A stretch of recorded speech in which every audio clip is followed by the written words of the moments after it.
Hey, I'm Tron, and this is Word, the chapter a day video reading plan. Here we are now in Genesis 16, and in 16 verses, patience and waiting for the Lord has run out. So Sarai decides it's time for plan B. In her mind, in order for God's plan and promise to be fulfilled, someone has to do something.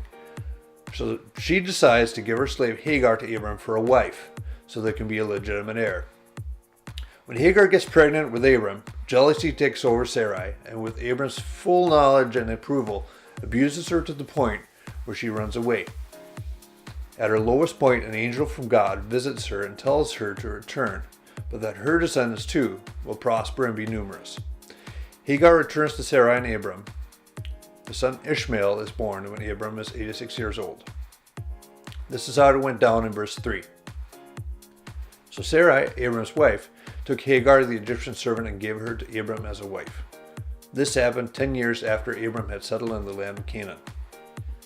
There's much that can be said about much of what goes on in this chapter, but one thing to take away is in waiting it's easy to make mistakes, to do things that you would normally not even think about doing.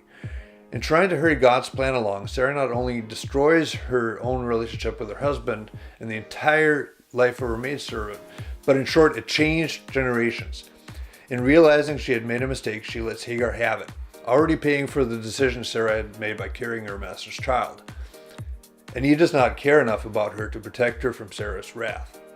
Alone, she wants to save herself and her innocent child and flees. But God cares. He sees her hurt and meets her right where she is. That is where it gets real for Hagar, and the Lord becomes her God. In verse 13, we read about her response.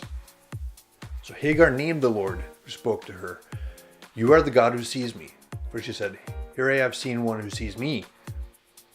Hagar obeys the angel of God and returns to her masters, and in that displaying greater faith in the Lord than what Abram did in taking her as a wife.